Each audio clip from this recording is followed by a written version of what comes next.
We certainly don't like authority, and we don't like to be told what to do. So, Japan wouldn't be the natural place to be, would it?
Sailor Moon and sumo are the base, the main reason why I'm here right now.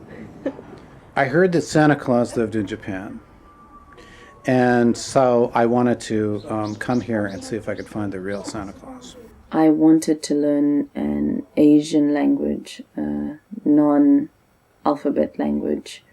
So it was really between China and Japan seemed a lot easier. After having promised my wife, who was just fiancée at that time, that I had a job and she should come back to Australia, and that job fell through, I felt obliged to at least come to Japan for a short time. And initially I thought 6 months or a year I'd stay here, then go back to my life in Australia. But as time wore on, Japan became more home and Australia became more of a distant memory. Didn't really have that much life experience, so I wanted to travel around the world first. However, my journey around the world did not continue after Japan, and here I am, 16 and a half years later. Japan always had a certain exotic allure. It all started with ninjas. When I was 6, the concept of ninjas just seemed so cool, and that kind of was the doorway to being interested in Japan. I was doing an anthropology class at university. I interviewed 4 or 5 people. Some of them were studying in Japan at the time, and some of them had studied. And just listening to their stories, especially the person who studied here in Kyushu, she's showing me these photo albums, and I thought, wow, that looks really fun. So I came to Japan through that international program at first. I was doing Semester at Sea, which is a program done by University of Virginia. And you sail around the world taking classes with different professors on a giant cruise ship. We were supposed to dock in Kobe, and there was the Hanshin earthquake. So the entire port got destroyed. And luckily we were able to dock in Osaka. And after that I went to Kyoto for 2 days and got to wander around Kyoto and Arashiyama and stuff, and was like, wow, okay. It's a place I'd really like to come back to. I suppose it was the idea that there were these really pretty girls that you could meet who were open to make friends with a foreigner who spoke English and get paid to do it, which is mostly true. So I had that idea because David told me. He visited Vancouver, he told me, come to Japan, teach pretty girls, and take pictures and try it. And so I did, and that was 19 years ago. The very first time I came to Japan was about 15 years ago for my previous job. And I came a few times, so slowly this country started to be very interesting to me. And in that period of time I met a Japanese girl, and then we moved to Italy and we lived almost 8 years together. So I had many chances to come to Japan, so it was a smooth and long approach to the country. So 3 years ago, after unfortunately I broke up with this lady, I decided it was time to try to live in Japan, not just spending vacation or coming here for short visits. I fell in love with a Japanese man and I wanted to be with him. And I was interested in living in another country, so I said, okay, I'm coming. I came here to teach literature and Italian language to a university. In some rather old-fashioned Japanesey English, they say, what is your purpose in coming to Japan? I used to tell the truth. I used to say, well, I was kind of economic refugee and political refugee. But I always felt that Japanese people felt a little disappointed. I think they hoped that I would say that I deeply respect the finer points of Japanese culture and all that. So I always felt a bit bad. So I thought, well, what can I say that's actually the truth, but will leave them feeling good? And finally, after a decade or so living here, I finally stumbled across the correct answer that satisfied everybody. So I thought, what is your purpose in coming to Japan? I said, I have a fetish for long black hair. And the Japanese people would always go, I see. Oh no, there's a foreigner in here. It's just going to be a one-year trip, but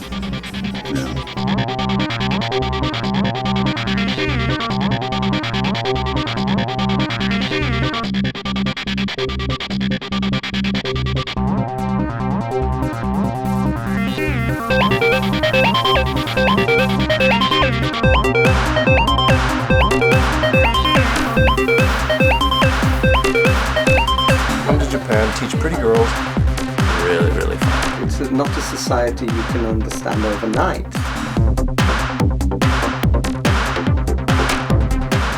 Five years of theoretical studies in study that.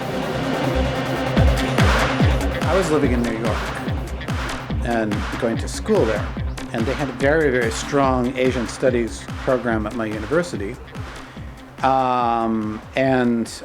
Then, of course, there's a lot of Japanese stuff going on in New York, restaurants and movies and bookstores and a lot of Japanese people running around. So, I had a pretty good idea of a lot of things before I came here. But, of course, the reality is a lot stronger than one imagines from New York. I thought maybe Japan was much more crowded than it was, and people were much more rigid and consistent. Most men were salarymen, and most women were like housewives who were somewhat dependent or codependent. Very nice, quiet, very proper behavior country. I think I expected it to be something similar to Hong Kong, but more expensive, because when I came here in 1990, it was the end of the bubble economy, and this was famous as the most expensive place in the world. that was absolutely true. I always thought there's something mysterious about the writing style of Japanese writers, because it's like they concentrate more on details and they leave big things out. And the sentences always seemed a little bit like metaphors for me, but metaphors for something I did not really understand. So there was a little bit of fascination about it, but I never really thought about Japan in a way like samurai or old history or cherry blossom trees. It was never a very fascinating country for me, actually. I think my image was of a very ultra-modern, ultra-clean, tall glass spire buildings, everybody incredibly wealthy, the streets immaculately polished. I was a little surprised when I arrived here and found rice paddies on the outskirts of Osaka City, and the airport was not as modern as I thought it should be. I landed in Itami, not the new Kansai airport. I had more of a high-tech image, slightly more high-tech image than is actually here. I had this image of, a very technologically advanced society and stuff like that. The technological aspects are kind of what I was expecting more of. Pure capitalism and money, and other than that, I really didn't think much. That they behave very strangely. They have those strange haircuts and they dress. But I didn't really notice that in Fukuoka. They all live like a totally normal. So I was a bit actually surprised by that. Yeah, I didn't know anything about Japan, except for the cartoons, for the manga, because I grew up with that stuff. So I knew some culture from that. There was one particular image from the TV, I suppose in the 1960s. It was of a young, maybe woman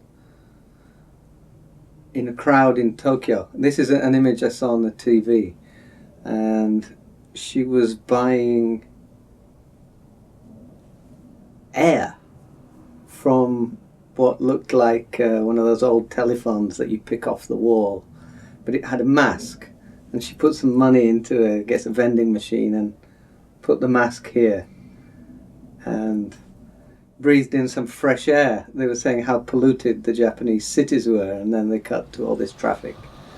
So the image before I came was not a particularly positive one. I assumed all Japan was sort of full of pollution and people living horrible city lives.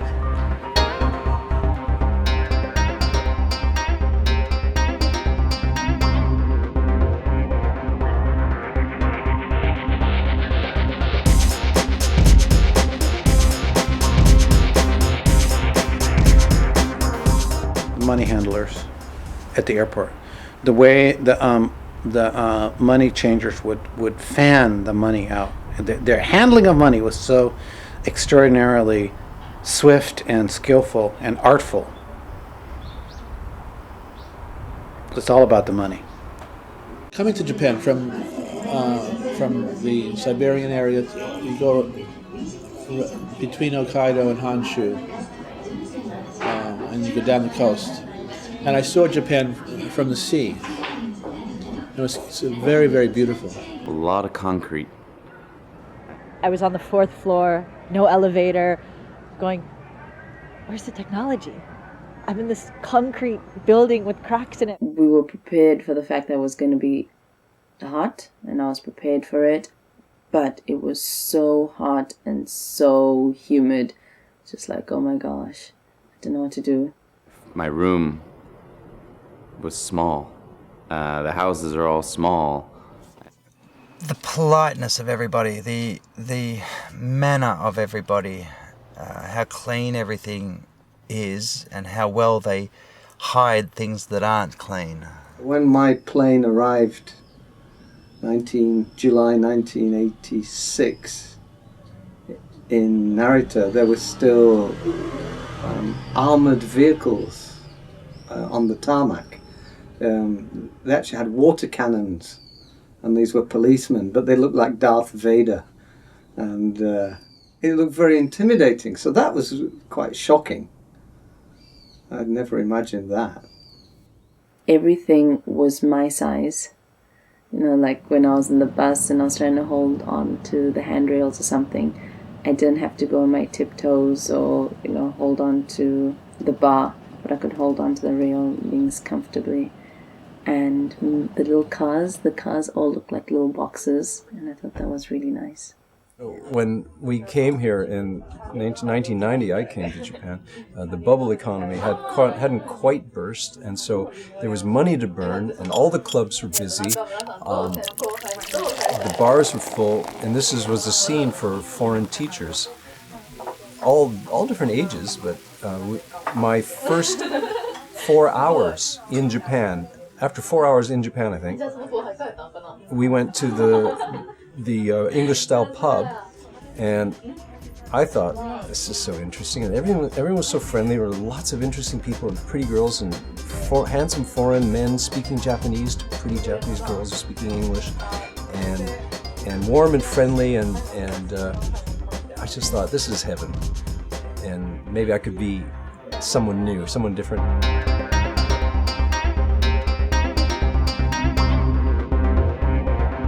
Santa Claus almost made it to Japan as his primary residence, but then, of course, sooner after I came to Japan, the bubble burst, and so Santa Claus, he lit out for the territory, so to speak.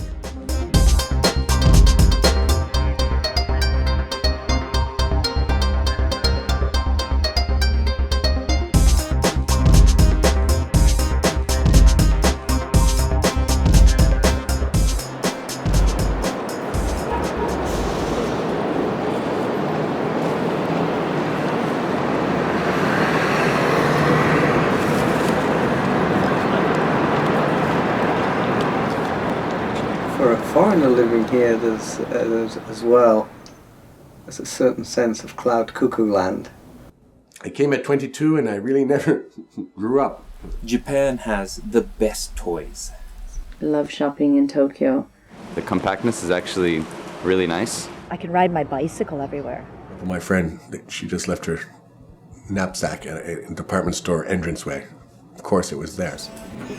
You can leave your bicycle unlocked and it may not get stolen. It's quite likely it won't get stolen, but try that in New York. Actually, I caught a guy once. He stole my bicycle. I followed him and trailed him and then dragged him to a police station. He left in 15 minutes and I stayed for 2 hours trying to explain what I'd done. That really sucked. It's easy to live.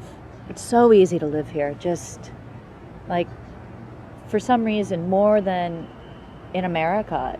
I think Japan has set a very high standard for me in terms of a lot of things I expect in my life.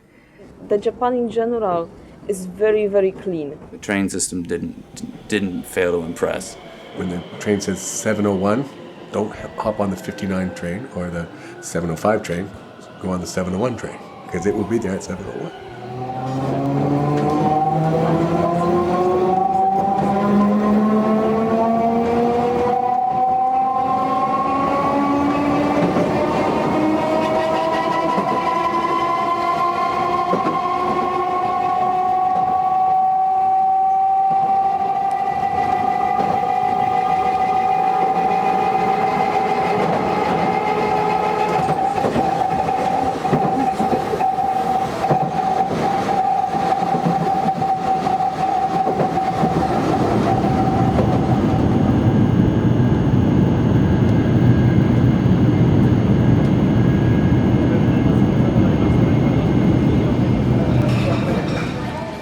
There's nothing major that really annoys me in Japan.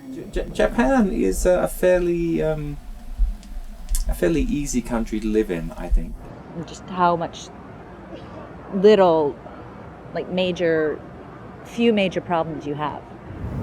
Just love everything, the convenience of everything, the way everything's thought out, and their attention to detail is untouchable. It makes everything, I guess you would say, more comfortable. If you're earning Japanese yen and you go into the rest of Asia, it's pretty nice. It's got an incredible maze of hiking trails along the mountains and stuff like that that you can get to easily by buses and stuff. And then there's also things that you can do if you've got a car, place going surfing and kayaking, and sea kayaking or river kayaking. There's, because it's about 75% of the landmass is mountainous, you get some really fast rapids.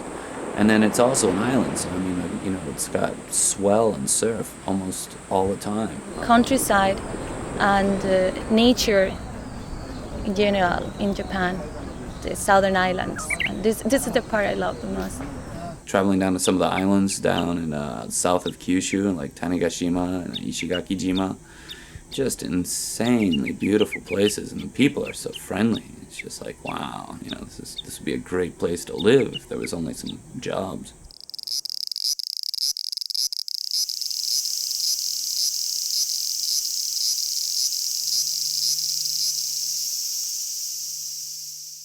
Before I came, I was living in Ireland and there was hardly any sun. So coming and seeing sun, even in winter, for me, that's good. And it doesn't rain as much. And there are definite seasons. So I'm happy about that. The seasonal changes in Japan, not necessarily just weather, but the way lifestyle changes and the whole array of events changes is really impressive. From a tiny, tiny detail, in someone's house, like the decorations they have out will change by seasons, and of course stores and menus and everything. It just seems much closer to something natural than 24-hour America, where nothing changes. To go back to England, of course, flying through Heathrow. You come into the arrivals hall, and there are policemen with machine guns, submachine guns, whatever, and bulletproof vests, and announcements that your car will be towed away and blown up, and all that stuff, which is just business as usual, everyday behaviour in 21st century Britain, and I suspect much of the Western world. You just don't feel that here at all. There's little sense of potential global crisis. In a supermarket in Japan, all you need is just somebody to tell you which aisle, but they will run to the place with you and they will show you the item. So I was out of Japan and I was traveling and I needed cereal and milk. So I went and I asked the shop assistant, I was like, where's the long life milk and where's the cereal? So it's like, oh, cereal is in that aisle and I don't know where the long life milk is. And he just turned around and continued packing the shelves. So I literally just burst out laughing because of the contrast, and I was like, yeah. Another fabulous thing in Japan is nobi hodai, all you can drink.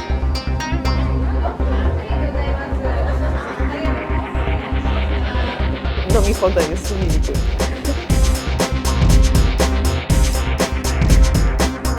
Like the temple gardens, so when you get a chance to go over there and see them, very peaceful. It's kind of peaceful.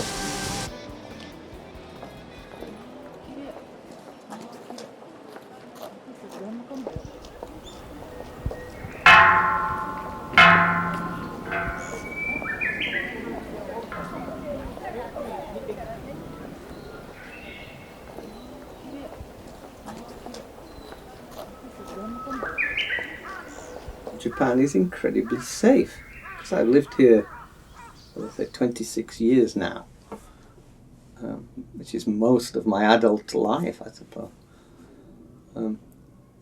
I take it for granted that I can sort of walk anywhere at night, that my wife can walk anywhere at night. My female friends I don't feel that they need escorting to the bus stop at night, kind of thing.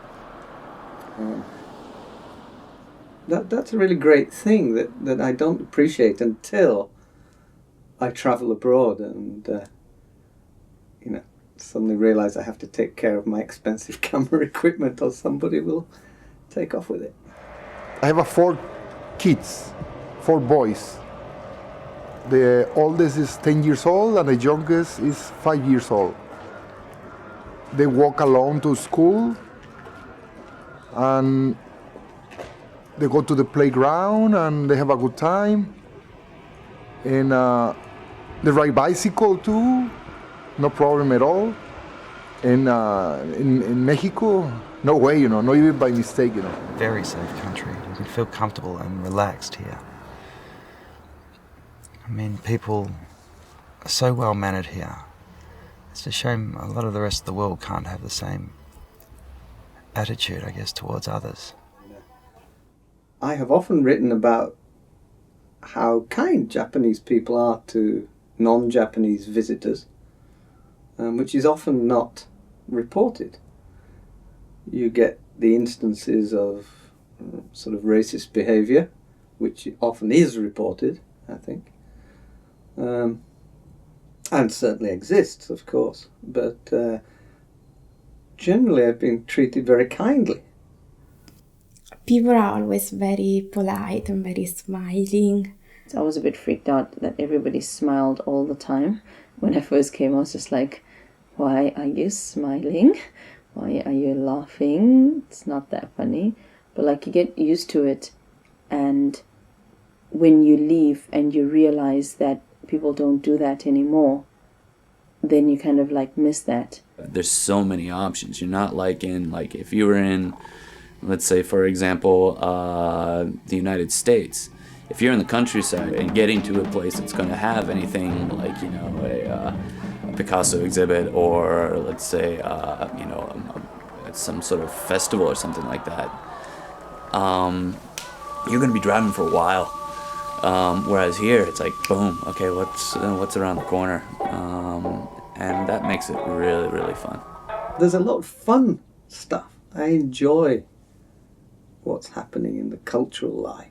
If you look like you're lost, or if it looks like you're looking for something, people will come and will help you. Or if they don't know, they will try to find a way to help you. And I have that kind of experiences a lot. Soaked in some hot springs, which I'll never forget. They adore their cherry blossoms, it's kind of nice to see the enthusiasm. I mean, another tree, but it's on a scale of it all. It is quite pretty, and people get together. It's a good excuse for them to get together, and everyone seems happy, which is nice to see. We're invited to join this group of salarymen, and later some of the businesswomen came and worked with them, showed up. And we were invited to join them, and they're, have a drink, have some food, don't worry. We're like, oh, should we give you money? Can we go to the convenience store and get, no, it's okay. It's a company party, don't worry. And their department manager showed up, and it was the new employees as well. And so he says to them, right, new employees, you stand up, drink, that whole iki. And so, stand up. And he drinks. And he kind of comes around to us, and he looks at us and says, stand up. So we're shooting back shochu. Right? So everybody's quite drunk, and the department manager, he's really drunk. Or not, I don't know. He has a bottle of wine in one hand, a carton of shochu in another, and he goes around pouring it all over his employees who are up and running and screaming, drunk, but having a great time. As it was, they ended up getting so drunk that on that blue sheet that they put out, they started sliding across it on their stomachs. And so there's sushi flying up, fried chicken, potato chips flying. They started rolling. There was a hill there, and they're rolling down the hill in their suits. But, so it was a fabulous time. 11 o'clock, the lights go out, right? Hanami time is over. They all just kind of sober up, and they fold everything up and put it in the garbage and go home, and we're like... I lost my telephone, and 2 days later, somebody called me. They found the telephone, and I went and picked the telephone. And 1 year later, I went to the bathroom, and I found a bag with passport, $3,000 cash, a digital camera Sony, and I don't have a camera. I really need a camera now. And I remember, when I lost my telephone, somebody called me, and they returned it. I did the same thing. I'm in my country, maybe I'm gonna keep that money. I'm not sure, but here they teach me the different way. There's an extraordinary sense of democracy here, in the sense that everyone gets access to the rest of this society. Everyone wants to be part of this society, and nobody wants to be left out. So they go through a lot of effort to connect the shipping systems and the railroads and the bus lines, so that everybody's connected. There's no need to feel as if we are different. I am sort of anonymous, and sometimes I think I'm invisible, but I'm not. I'm sure people recognize me. Sometimes being a foreigner in Japan gives you some advantages, because there's the curiosity toward the foreigner, so you are always very welcome to show your picture or be part of some event, because people want to know something coming from outside. As foreigners, we are cut a lot of slack, I think, especially if you're white. If you're a guy from Bangladesh working in a factory in Osaka, I'm sure it doesn't quite apply the same way.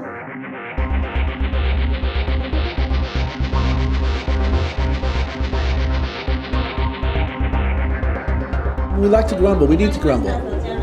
It's a long tradition among the foreign community to get together and grumble about Japanese people and Japanese society, about this and that. And that seems to be a bonding thing. It gets a bit tedious. So there are particular bars you go to when you want to bitch. So there's after-hour work, usually men my age, complaining about this and that. And I suppose it's no different anywhere else. The term I hate the most that Japanese people use, yappari. It's like, just as I thought, So you try and you're more Japanese than Japanese, and then when you screw up, it's I knew it. You're a foreigner. So it gets a little disappointing that way, I know I'm never going to be Japanese. I can wear kimono. I can study Japanese dance. I can speak the language. I could do a lot of things, but I'm never going to be Japanese, and I accept that. However, I would expect a little bit more respect on what I've done. My effort to understand the culture, so to speak. After 5 years, they still tell me every day, "Oh, you can use the chopsticks, But you see me eating with chopsticks every day, so it's not. No, you don't have to. Oh, you're eating. Oh, you eat fish. Oh, you eat this. They expect as much from you after 16 years as they do from the foreigner who just walked off the boat. For me, it's difficult to understand sometimes what Japanese people really mean. I think in Chinese or English, we say yes or no. It's very clear.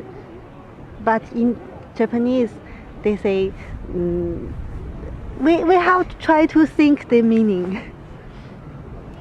Just the comments that people will make sometimes, like, it's more of a Japanese culture thing. Like, oh, you got fat. Wow, you have such a big nose. Wow, you're so white. Wow, you're so black. The lack of kind of inner monologue that comes out of people's mouths at times. A long time ago, several things annoyed me. Now, I really can't think of anything that genuinely annoys me. I've either grown accustomed to it, or Japan has stopped doing it. Bureaucracy. The way things must be done is the way things will be done. There is no concept of negotiation or explanation. You can ask why something is done, and usually the answer is tautological, it is done because it is done. And you're like, but why am I doing this? Why do I have to do this way? And they'll just say, because you do. And you can fight all you want in America. It's all about negotiation. You complain to the boss and something may change, but here it's like yelling at a very old wall. It's not going to move because you want it to.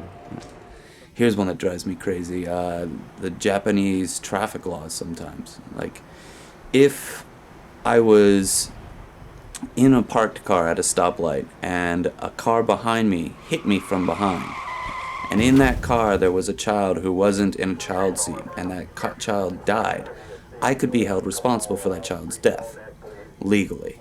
Adaptation of foreign culture just for fashion or just following in style without the really deep meaning of it, it's annoying for me because there are some things that I do believe in, and it's hard to see people just taking it like just as a fashion. So.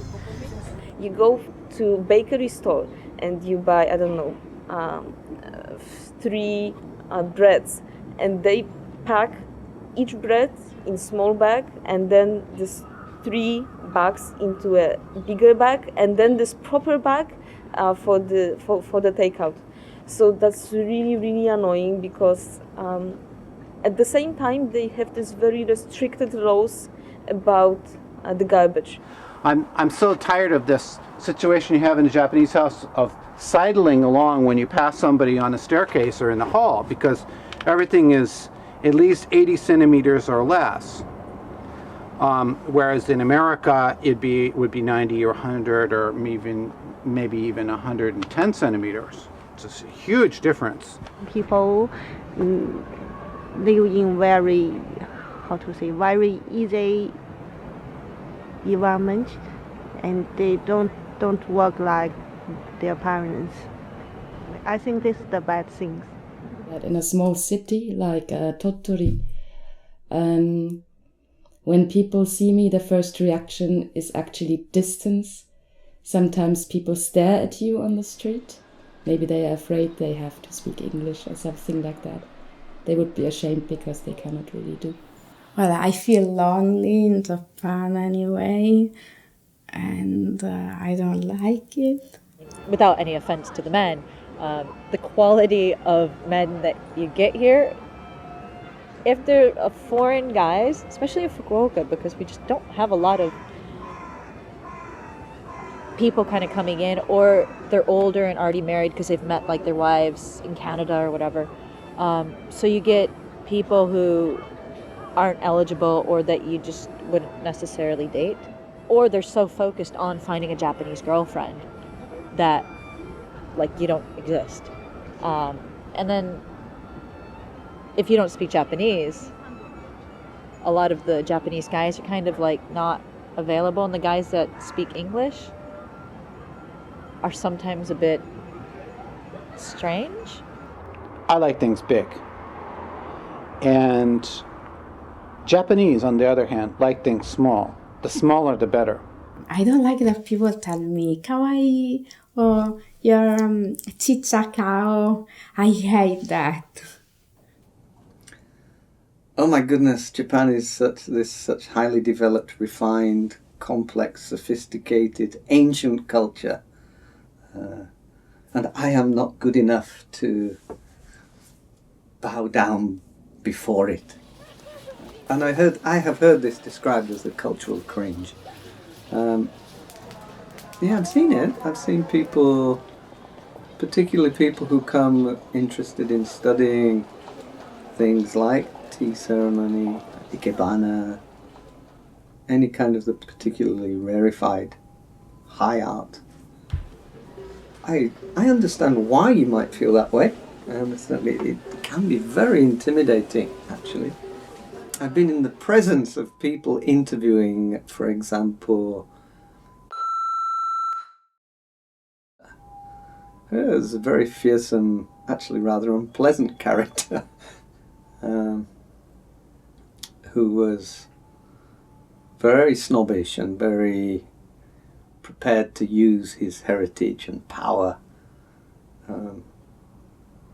and seemed to delight in making people feel uncomfortable about that.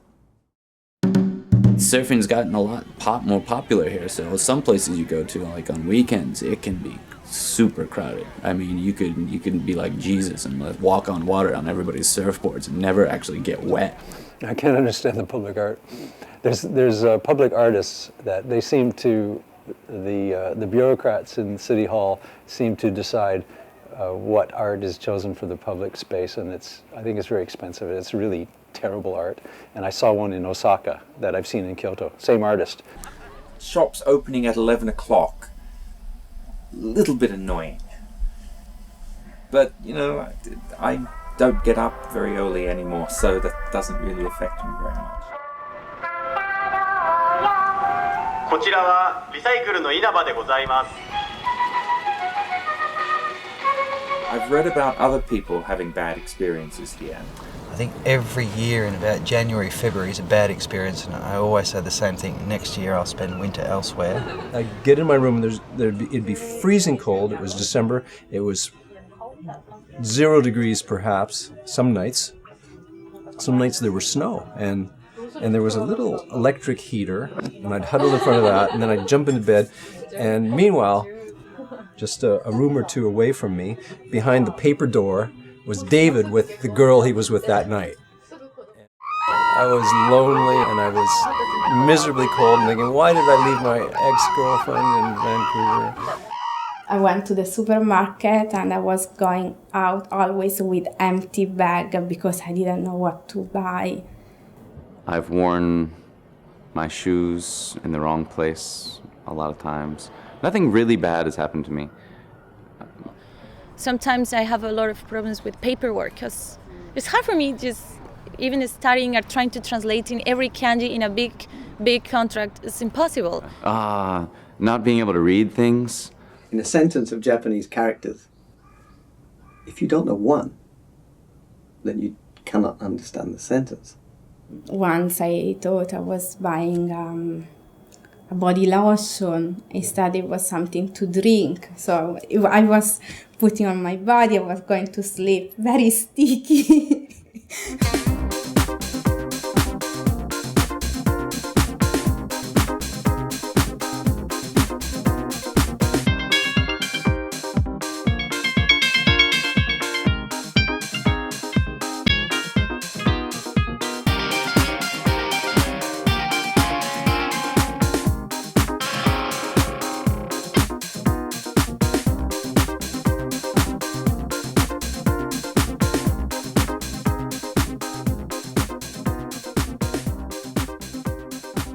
Koku means country, min means the people, the populace.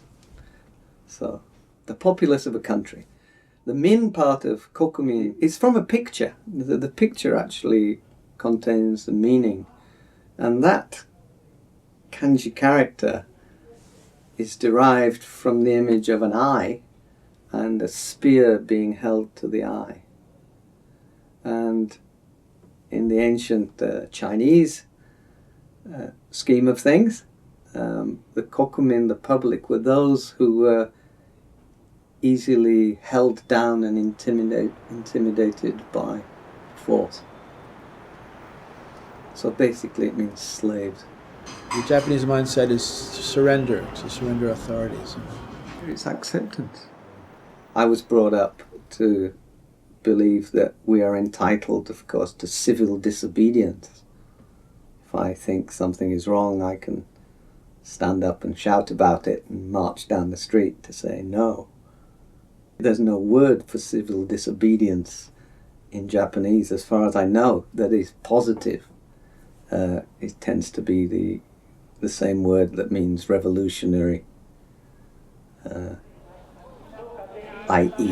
bad guy.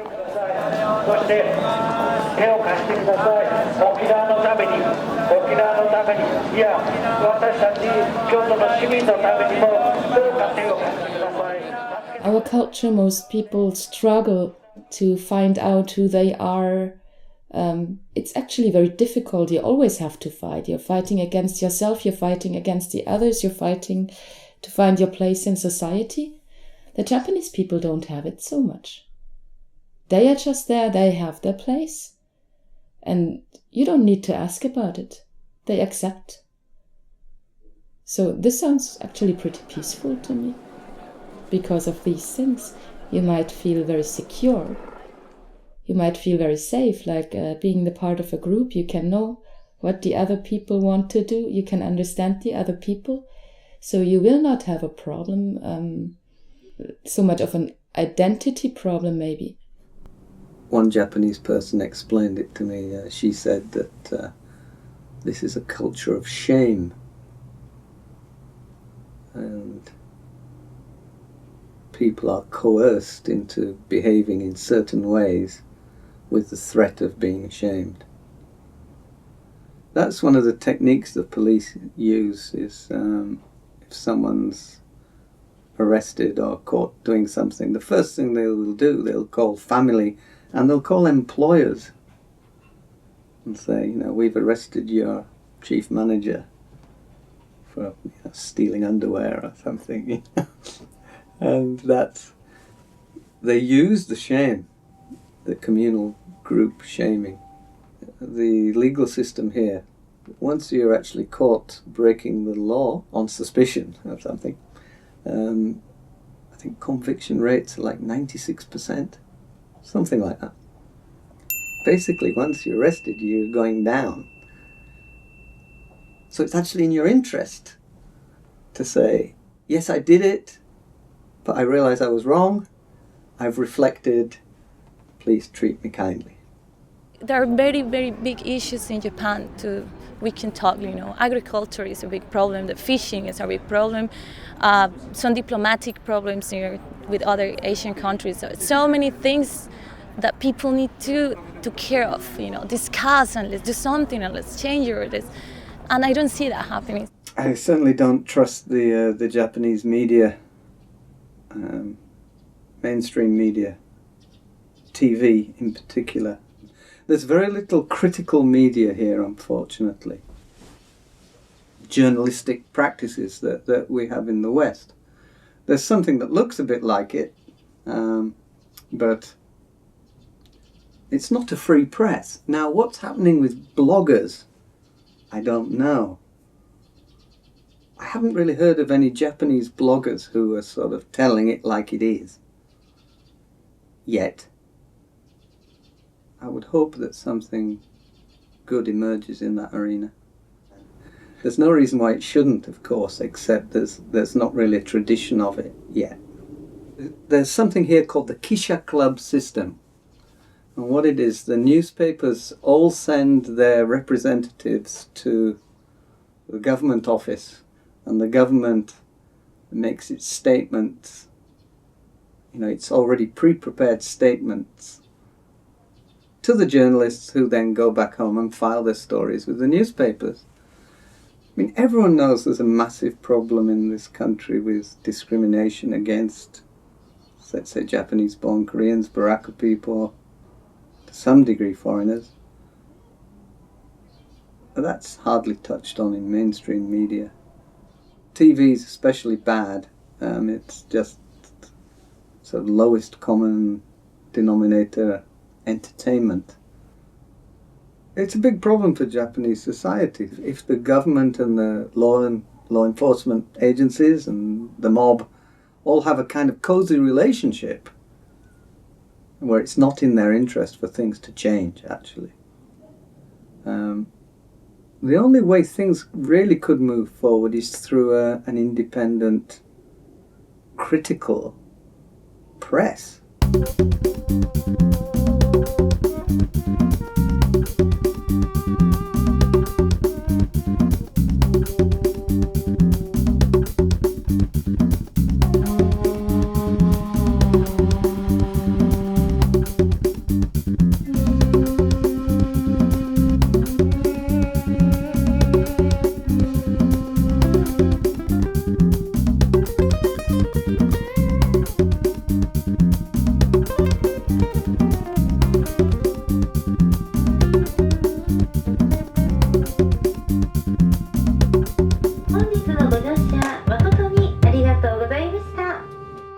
Police stopped me and asked me for my alien registration card, but it was just the way they did it, and I was so upset because I wasn't doing anything. And I even said that because I did kind of tell them off. I was just like, look, you can't stop me just because I look different. And they're like, well, the Japanese law says that, and if we came to your country, the police in your country would do the same. And I said, no, in my country that is illegal. You don't stop somebody because they look different, you know. So for me, that kind of brings back very bad memories in South Africa. When I never had to live through that, you know, I'm too young, but in South Africa there were pass laws where you had to carry your pass, you know, and if you didn't have your pass, then basically you got into trouble. There are people who are kept in what they call detention centres, you know, until they are found guilty as charged, you know, so they may not get to court for a very, very long time. And, you know, the police can use that as an intimidation device. To many things that I do not expect from a developed country. Yeah, like when it comes to rights, it's not developed at all. You know, the watchdog committees, the people who are looking to see where there might be abuses of power, simply doesn't exist. There's not a framework for that. I don't know, they learn in the school a lot about rights, for example, you know, human rights or something like that, but I don't know, they learn maybe, but they never talk or are really concerned. There's a general belief that the police force can do no wrong. You know, one time I was riding my motorcycle and police stopped me. They was waiting for speeding people, and they told me it's a sign over there. And if that sign in Mexico, I understood, you know, that sign no more color already, kind of rust. But here in Japan, it's very hard to see signs like that, you know. And I went later, like 2-3 weeks later, and they was doing the same thing. So they're doing business over there, you know. I'm not keen on the degree to which the society is policed. It's verging on the fascist, out of control, dictator style law enforcement organization. And in the beginning I was impressed about the police, you know, nice uniform and nice cars, and I thought was everything straight, but I find out exists something a little bit crooked. I knew the word racism. I didn't know what racism was until I came to Japan, and then actually, I guess, felt the hate myself in a lot of ways towards myself. Sometimes Italian friends tend to say, Japanese are, what's the word, racist. I don't think it is in these terms. I just think it's a shyness and difficulty to communicate. So the first impression, sometimes a tourist or a businessman who come to Japan can have this image, but after you spend some time here, you realize it's not like that. Of course, maybe some people can be on the bad side, but that's everywhere. Some of the stupidest things I've ever heard. One of them was, the foreigners come here, work as English teachers, make millions of dollars and take it back home with them. So they're taking the money out of the country. Well, foreigners that I know that work as English teachers are on about $2,500 a month. They can barely scrape through rent, and they spend most of it at the pub. I happen to be British, right? So a lot of people expect me to have a horse and drink tea at 3 o'clock in the afternoon, speak something which is often termed the King's English, and you know, generally behave as a gentleman, as they put it. My wife, who I eventually married, we lived together for about 10 years, but until she finally roped me into getting married. But the mother would not acknowledge my existence for the first 5 years. I was dressed in a suit. I was carrying a small briefcase. And I was walking down the stairs into the subway, and walking up the stairs out of the subway was a like a mid-30s Japanese mother with a couple of kids, and she saw me and grabbed one of her kids close to her and said, "Abunai, gaijin."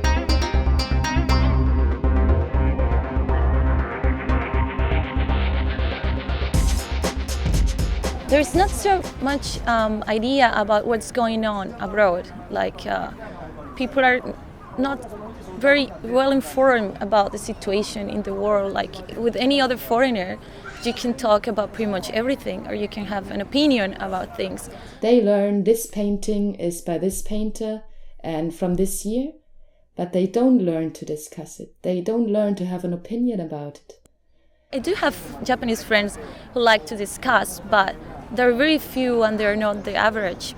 I know a lot of Japanese teachers who would like to implement educational ideas, classroom techniques that they've picked up from the West and can't, because the Ministry of Education is still obsessed with this studying to pass tests. So they pay lip service to promoting conversational English, but it's not real. From elementary school, going through high school, and people in university, there is like a lot of ideas that I think are not in proper order for a developed country. I think Japan has become a little bit more open and welcoming of foreigners. I wouldn't say it's welcoming with open arms yet, but I wish it was this easy when I came here. There seems to be a much more generalized acceptance of the fact that there are foreigners around. And when I first came, of course I was in a very rural community, but everyone would say, gaijin da, gaijin da. You know, there goes a gaijin, there goes a foreigner. And it wasn't limited to just the countryside. It would happen here in Kyoto, a big city. And it hardly happens these days. These days, more often than not, a Japanese person will start a conversation in Japanese rather than English. English speaking has got a lot better. When I came here, nobody could speak English, but now it's not uncommon to find good English speakers all over the place. I'm not saying that's because of my work, but you know.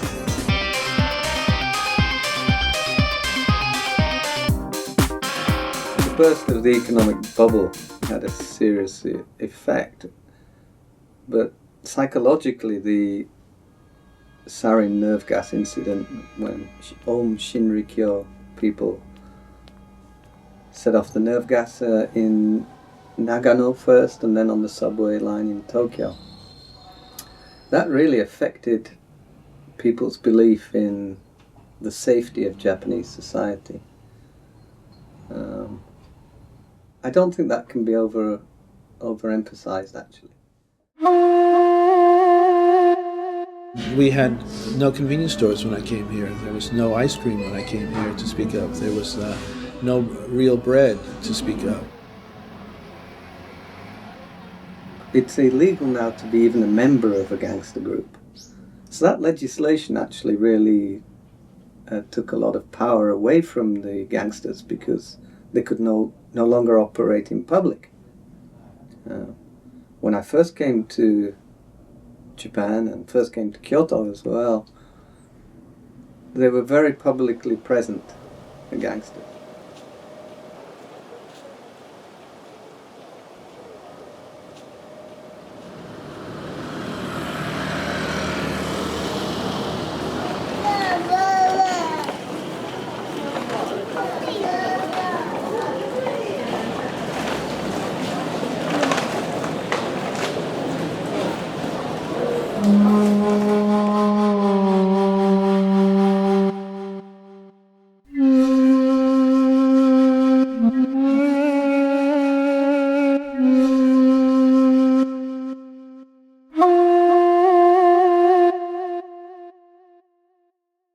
in Japan, usually when they prepare food, the food comes in whole, you know, complete with the head and the eyes and, yeah, other things, you know. There's no mistaking what it is and where it came from.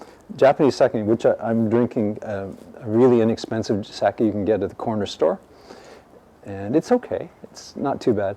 But really, it was surprising to me how good sake can be if you get to know it. We've had some very memorable and amazing and delicious and unusual meals that we wouldn't have had anywhere else. We went to an end-of-year party with my workmates, and this place was famous for its squid.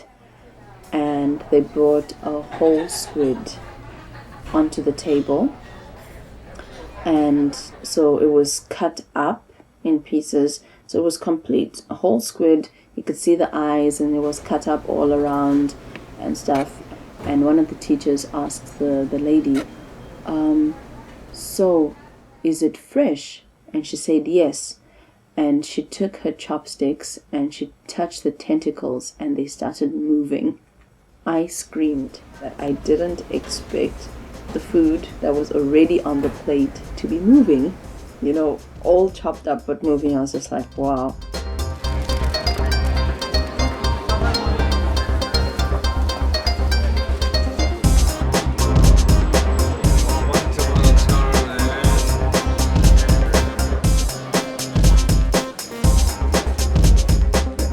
Very well.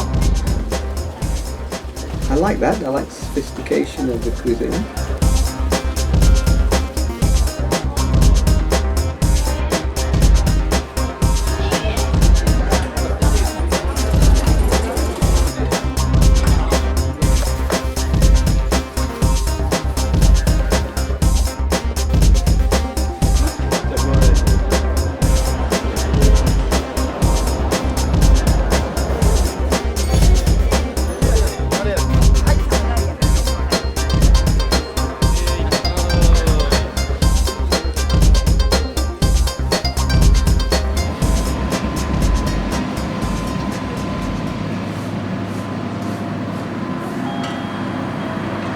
Japanese are meticulous about perfecting what they do. There's tremendous work ethic here.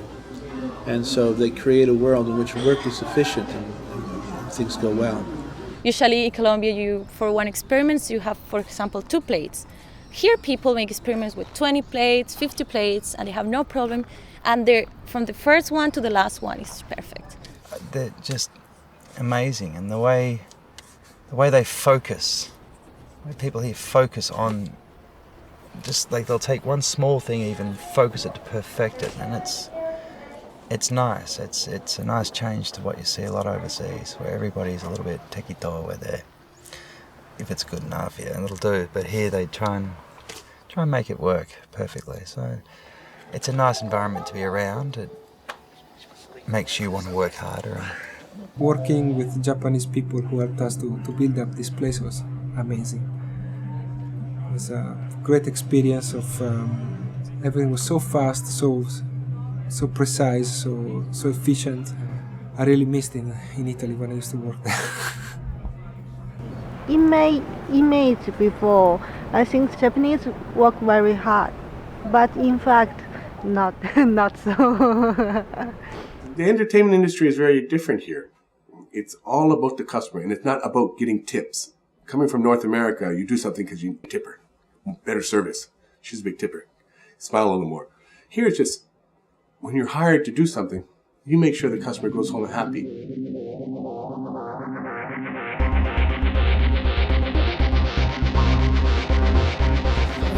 Okay. This is my house, right? This is an ad I got. This is before and after Reformation. So this is my house is before. I had a romantic idea about minkas, the traditional farmhouses, which I thought were absolutely beautiful. And my students and friends would laugh at me. They said, "Why do you live in a ransackled old farmhouse? Don't you want to have a cement condominium?" When I first came to Japan, I had this dream of living in an all-Japanese house. The really old type, the Tanizaki in praise of shadows type house. And we actually found that house and lived in it for 20 years. And it's very beautiful and very Japanese. And I'm sure, you know, if you're Junichiro Tanizaki, you're going to love it. But it's very, very hard lifestyle living in one of those old houses. And at this time of year, it's just completely dark. And depressing, very depressing. One can still find that tradition in Japan, but you have to look hard and fast. And only Gaijin are only interested. The Japanese say it's too cold, it's too dirty, it's too hard. Still there are many, but Kyoto, after the war, Kyoto was almost entirely made up of wooden houses. The Japanese embrace their past, they respect it, they love it, but they don't understand how to preserve it, in the sense that perhaps the Europeans would preserve their central downtown area to have a consistent architectural theme. The traditional old Japanese buildings are made of wood, and until now most of them just burned down or fell down during an earthquake. So these concrete buildings make sense. They are very stable against earthquakes, so almost nothing can happen. They are ugly, but they are safe. I'm standing in an old street in Nishijin in Kyoto. Narrow streets with old houses. The house I'm standing in front of is about 80 years old, maybe older, and almost identical to the house that was next door until a few months ago it was torn down. This is a photograph of the house next door from this point on. I tried to buy this house that was torn down next door, and last year in the early spring I couldn't get the loan, and it broke my heart. The owner wanted to sell the property. It was bought by a developer, it was torn down, and then a new house was built. I suspect that the new house will be gone in the future, and this old house behind me may still be standing if somebody buys it and preserves it. So what I wanted to do, my dream was to buy a traditional Kyoto machiya, plastic. If you listen, you can hear the sound of silk loom weaving, mechanical weaving loom down the street, one of the houses similar to this house.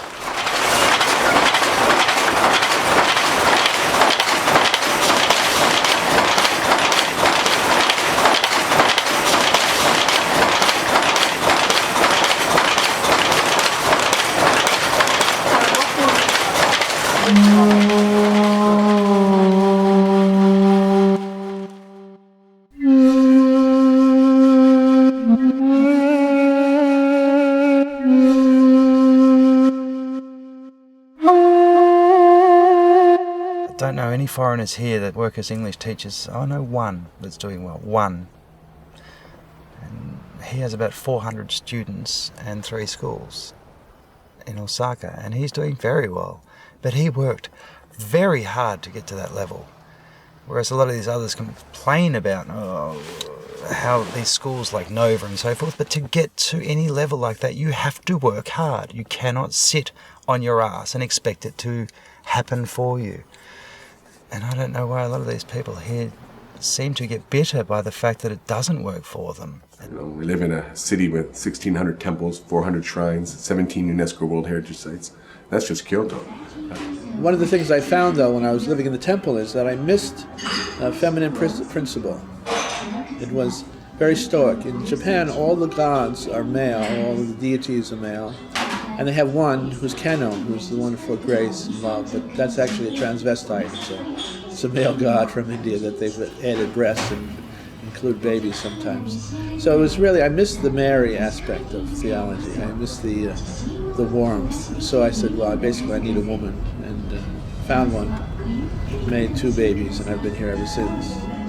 The details when you do tea ceremony, like your hand has to wave in a certain fashion, and you have to bow so many times, and you have to do it in a certain fashion. So every small movement has a very specific way in which you should do it. So, yeah, That's quite fun. Very typical Japanese. Dun, dun, dun, straight, yeah. There's a sense of looking for a way to recognize your difference in very specific patterns. Every prefecture has to have its special food, its special landmark, and everyone in Japan will refer to those specific things. So everybody in Kyoto knows those special temples. And it's polite when somebody's from Kyoto to ask about those specific temples and about specific Kyoto dialectical phrases. And you don't want to embarrass anybody by asking them about a temple they might not have seen or heard of. We go through a lot of trouble here in Japan. I'm not trying to get anybody embarrassed. People are generally considerate of other people and people try not to bother each other. They make an effort to do that, and there's not much aggression really, and I think that's nice. Owning an establishment, I don't have to have the top security of the world. I have a little latch on my door, which I know no one's going to break it down and bust in. And I mean, even my establishment, we don't have a bouncer. My wife is 5'4", pretty tough, but not as tough as a 6'4", 280-pound bouncer would be. So that's one reason why a lot of the places in Kyoto, especially, are by introduction only for security reasons, not so I would say snobby reasons. We don't accept credit card here. We know the person, we send a bill in the mail, we know they're going to pay it back. If they don't, the person who gave them the introduction will be responsible. Ichigensa no kotowari is what they call it. First-time visitors are refused. I think Japan has affected how I think and act much more probably than I recognize. At home I told to my parents, you are too aggressive, I cannot stand you. Then I went to Bologna and I found the same. So I thought, okay, it's not just my parents aggressive, all the Italians are like that. I do find Westerners obnoxiously loud and ridiculously self-centered. I love my life here. I really love my life here. I think coming to Japan was the best decision I could have made at that time in my life. I have a friend who said, Japan been good to me. And I would just have to echo that. That would be how I would summarize my experience here. Japan been good to me. Although we survive and we function perfectly in our daily lives, there's this vast undercurrent of activity that we will never know what is happening.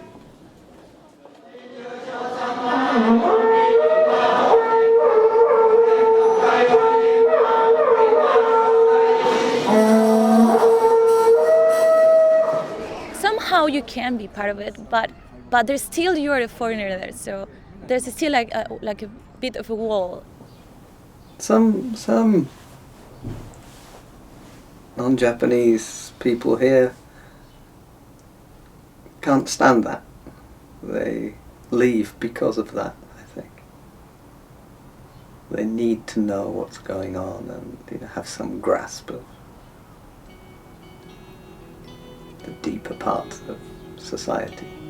And when they realize that they're not going to get that, then time to leave.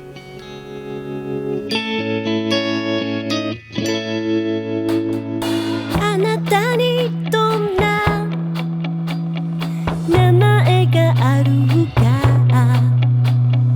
私は知らない家族があるか特技が何か私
させて踊りましょう踊りましょう